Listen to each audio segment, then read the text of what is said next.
Assalamualaikum warahmatullahi wabarakatuh. Selamat pagi dan salam sejahtera bagi kita semua. Suatu kebahagiaan pada pagi hari ini saya bisa memberikan materi tentang kenakalan remaja kepada adikku semua, anak-anakku semua, siswa-siswi SMK, SMA se-Kabupaten Bantul. Sebelum memulai sosialisasi, saya akan menyampaikan salam kepada seluruh siswa-siswi SMK, SMA se-Kabupaten Bantul. Selamat datang di bangku SMA. Selamat menempuh pendidikan dengan suasana baru yang tentunya saat kemarin anak-anak semua masih SMP, nah sekarang sudah memasuki masa SMA. Nah, pada kesempatan ini walaupun kita dunia Indonesia saat ini sedang dilanda pandemi COVID-19, tentunya tidak menyurutkan semangat kita untuk tetap beraktivitas sebaik mungkin. Untuk anak-anakku semua tentunya tetap semangat memasuki SMA walaupun nanti saat ini kita masih dalam pendidikan dengan daring atau online, tetapi tentunya tidak menyurutkan semangat anak-anakku semua. Baik, saya akan mulai dengan materi kenakalan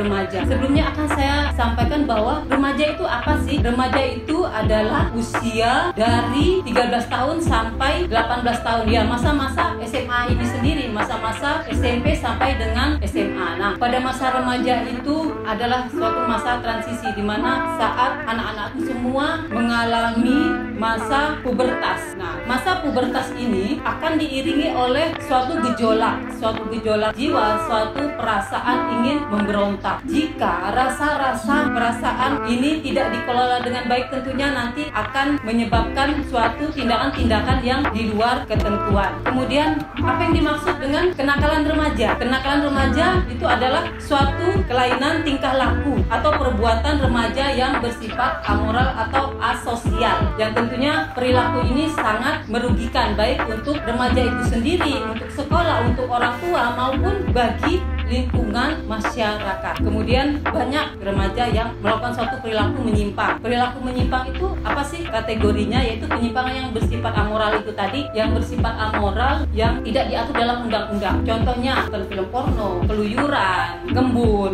geng motor. Terus penyimpangan yang bersifat melanggar hukum. Nah, melanggar hukum ini tentunya sudah nanti kaitannya dengan aparat penegak hukum kalau anak-anakku semua melakukan ini. Contohnya apa? Judi, penganiayaan, mencuri. Tapi ada juga kategori di mana ini suatu perbuatan yang bersifat amoral atau tidak masuk dalam undang-undang, tetapi jika dilakukan karena tanpa kontrol itu bisa menyebabkan perbuatan itu menjadi perbuatan yang melanggar hukum. Contohnya ini, kumpul sama temennya, niatnya cuma jalan-jalan. Tahu-tahu ada sekelompok dari remaja lain ini kemudian panas-panasan, kemudian kejar-kejaran, tawuran, penganiayaan. Akhirnya berakibat berurusan dengan Pak Polisi. Satu contoh, sekitar 1 bulan yang lalu kami Satbimas Polres Bantul menangani atau membina anak-anak SMA di Kota Madia, yaitu kejadiannya waktu itu di Sewon, yaitu percobaan tawuran. Kami membina anak-anak itu selama 1 minggu.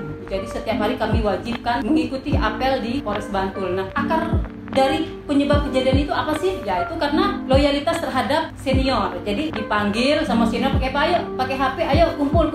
Nggak tahu ini. Jadi 75% dari anak-anak tersebut, dari 15 orang itu tidak tahu kalau akan diajak tawuran. Nah, kumpul di suatu perumahan. Nah, jadi suatu perumahan itu di situ ditemukan sajam saat digerebek sama polisi, sama Reskrim Polres Bantul itu digerebek, ditemukan sajam, ditemukan botol miras. Kemudian dicuduk dibawa ke Polres. Tugas kami Satbimas saat itu yang membina. Saya lakukan pendekatan secara pribadi maupun kelompok saat kami apelkan bahwa penyebab dari anak-anak itu tawuran karena loyalitas kepada seniornya. Takut nanti kalau nggak nurutin kata perintah seniornya mau dihantam.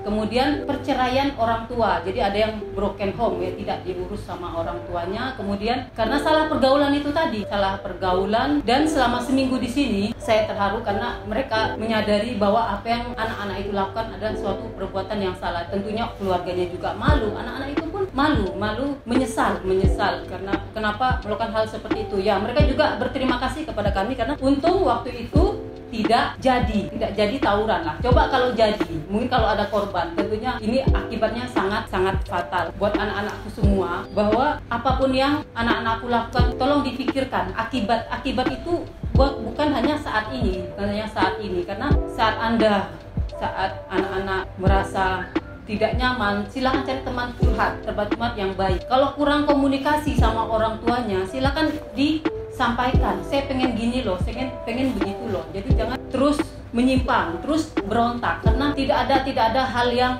baik yang mengikuti dari kenakalan remaja itu. Tidak ada hal yang baik. Kasihan. Coba bayangkan jika suatu saat anak-anakku semua menjadi orang sukses. Anak-anakku menjadi bangga, tentunya bangga. Kemudian seorang tua saat mereka sudah tua itu mereka tidak akan ditanyakan kalau ketemu sama temennya, ketemu keluarga, nggak akan ditanyakan mobilmu berapa, hartamu sudah berapa. Yang akan ditanyakan gimana anakmu, sudah jadi apa. Itu yang dirasakan orang tua. Kalau anaknya menjadi orang sukses, tentunya akan dibanggakan terus. Tapi kalau anaknya jadi preman, jadi berandalan, tentu akan malu. Ya Allah, kalau bisa nggak lahirin itu anak. Mungkin ada hal-hal rasa-rasa seperti itu. Mungkin ada rasa kok begini ya. Gitu. Kemudian sekolah juga akan menjadi pihak yang sangat bangga jika anak-anakku semua menjadi orang berhasil nantinya. Oh, kata gurunya, itu siswaku loh dulunya loh, itu aku jadi wali kelasnya loh. Teman-temannya juga ikut bangga. Tetapi coba kalau berbuat nakal saat masih sekolah ataupun saat nanti sudah lulus, nanti aduh ini anak kok dia lagi. Jangan. Saya harapkan tidak seperti itu, karena coba isi masa remaja SMA sampai nanti itu dengan perbuatan yang positif. Jika anak-anakku mempunyai cita-cita, mulailah persiapkan dari SMA ini. Ibu mau jadi polwan ini ya cita-citanya sejak SMP, dan setelah saat itu sudah dipersiapkan, tidak ujuk-ujuk seperti ini. Dari SMP punya cita ingin jadi polisi, ingin jadi tentara, ya dimasukkan sama orang tua ke klub bela diri ya. Saat itu tidak berpikir untuk nakal. Kenapa? Karena seminggu 2 kali harus latihan, harus ikut kejuaraan, dan juga pengawasan dari orang tua tentunya untuk kepada orang-orang tua. Tolong awasi anak-anaknya, beri pemahaman agama yang benar. Jadi anak-anaknya tidak terjerumus. Kenakalan remaja ini tentunya menjadi salah satu tanggung jawab kami aparat kepolisian sebagai penegak hukum ya. Di sini segala upaya akan kami lakukan, termasuk apabila sudah terjerumus, sudah melakukan hal-hal yang di luar atau sudah memasuki suatu tindak pidana, ya itu akan kami proses. Hati-hati, jangan coba-coba berurusan kepada kami, dengan kami dalam konteks bahwa anak-anakku semua telah melakukan tindak pidana, nganiaya temennya, curi, apalagi seks bebas. Jangan, rugi, manfaatkan waktunya, jangan, karena nanti anak-anak akan menyesal sekali. Kalau anak-anak sudah berurusan dengan kami, nanti cari pekerjaan sulit, harus memiliki SKCK. Tentunya sulit kalau sudah ada catatan di kepolisian, apalagi kalau sampai diproses kemudian masuk ke LP. Jangan dikira bahwa kalau masih anak-anak finalnya hanya dikembalikan ke orang tua atau diversi. Tidak. Kalau sudah itu berat, suatu tindak pidana berat, ini nanti bisa sampai masuk penjara ya, penjara anak-anak tentunya. Jadi jangan sampai melakukan hal-hal yang di luar kewajaran, baik itu yang diatur dalam undang-undang maupun tidak. Jangan. Olahraga, berprestasi, prestasi yang lain juga bisa, bukan hanya olahraga tapi pendidikan. Selain menjadi tugas kami ya, kenakalan remaja juga menjadi tugas dari orang tua dan pihak sekolah ya. Harapan kami anak-anakku semua tentunya sudah mendapatkan tempat pendidikan SMA atau SMK yang memang benar-benar tepat dalam arti di situ dengan pengawasan dari pihak sekolah yang benar, dengan pola pendidikan yang memang benar-benar baik. Tanggung jawab sekolah sendiri dalam untuk mencegah kenakalan remaja tentunya memfasilitasi dari kegiatan-kegiatan olahraga, memberikan pendidikan yang baik dan bimbingan yang baik. Saya akan lanjutkan lagi dengan materi radikalisme. Ya, radikalisme itu apa sih? Mungkin anak-anak semua pernah mendengar paham radikalisme, terorisme ya. Radikalisme itu adalah suatu paham atau aliran yang menginginkan perubahan atau pembaruan sosial dan politik dengan cara yang keras atau tidak benar. Jadi radikalisme. Nah, kemudian dengan cara keras, radikalisme nanti arahnya akan kepada terorisme. Radikalisme itu suatu kegiatan yang ingin mengubah ideologi Pancasila, ya. Kurang lebih seperti ingin mengubah ideologi Pancasila mengatasnamakan agama, menganggap orang lain itu salah, agama lain itu nggak benar. Jadi agamanya dia sendiri yang benar. Nah, itu radikalisme. Banyak mungkin radikalisme yang menjarah kepada terorisme. Mungkin anak-anakku semua sudah dengar terorisme, pengeboman, bom Bali kalau dulu. Kantor polisi diserang, mall dibom. Nah, itu terorisme. Saya sampaikan di sini kepada anak-anakku semua karena anak-anakku semua yang mungkin mendapat pendidikan agama yang kurang tepat bisa dipengaruhi oleh kelompok-kelompok radikalisme ini. Dengan apa? Dengan pendekatan mungkin baik-baik, dengan memberikan suatu iming-iming, kemudian mulai merekrut, kemudian memberikan paham-paham yang tidak benar. Kemudian, masuklah kepada pembinaan, dibina. Gejala-gejala ini tolong anak-anak semua pahami. Tolong jika mendalami suatu agama, dicerna dulu. Lebih baik kita, kalau menurut pribadi saya, yang umum-umum dulu. Jangan mengikuti pengajian-pengajian yang kira kok rodo-rodo agak menyimpang nih loh, kok tidak kurang sesuai dengan syariat Islam. Karena pada saat nanti, kalau kita sudah, kalau kata orang itu, cuci otaknya, kita tidak tahu bahwa kita akan sama seperti mereka, menganggap bahwa saya ini paling benar, mau saya mati, jihad katanya. Jihad kok bunuh diri, jihad kok membunuh orang lain, itu tidak benar. Hati-hati, karena memang paham radikal ini sangat merugikan. Dia merugikan diri sendiri, merugikan keluarga, merugikan negara tentunya. Kericuhan, terorisme yang terjadi itu kan berawal dari yaitu tadi, radikalisme ini tadi. Bagaimana sih menanggulanginya? Yang pertama yaitu memperdalam ilmu agama tentu dengan ajaran yang benar. Kemudian bersikap lebih terbuka, jangan diem, ada masalah diem. Kemudian berpikir lebih matang dalam melangkah mengambil keputusan itu. Tolong silakan sharing kepada guru jika memang anak-anak semua bingung, ini kok begini, ini begitu. Tolong sharing kepada guru, kepada orang tua tentunya. Kemudian tidak mudah terpengaruh dan temukan jati diri.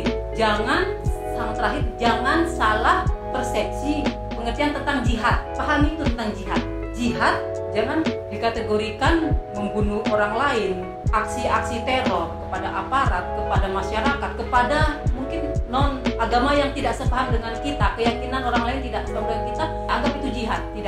Itu tidak benar. Untuk anak-anak semua, tolong anak-anak perjalanannya ini masih panjang sekali, masih nanti kuliah, mencari pekerjaan, berkeluarga, kemudian nanti menjadi orang tua. Tolong manfaatkan waktu sebaik mungkin dari sekarang. Lakukan hal-hal yang bersifat positif. Jangan terpengaruh dengan hal-hal yang negatif. Patuhi orang tuanya. Tolong, itu orang tua itu kunci kesuksesan kita itu adalah orang tua. Kemudian taati pihak sekolah. Jangan semuanya sendiri ya. Kalau harusnya apel pagi ya apel, masuk sekolah tepat waktu. Pelajaran ikuti sesuai dari jam-jamnya. Nggak ada untungnya itu. Kalau bolos, nggak ada untungnya. Bolos bukan berarti bahwa Anda itu sudah benar. Anda memiliki geng di sekolah itu belum tentu benar, tidak. Kemudian jangan pernah terpengaruh oleh alumni atau senior-senior yang telah lulus untuk ikut hal-hal yang tidak baik. Jangan. Lakukan dari sekarang kegiatan-kegiatan yang positif. Beri kebanggaan kepada orang tuamu. Beri kebanggaan kepada sekolahmu. Dan jadilah manusia-manusia yang nantinya berguna bagi bangsa dan negara. Terima kasih. Semoga apa yang saya sampaikan bisa bermanfaat. Tetap semangat memasuki masa SMA dan teruslah berprestasi.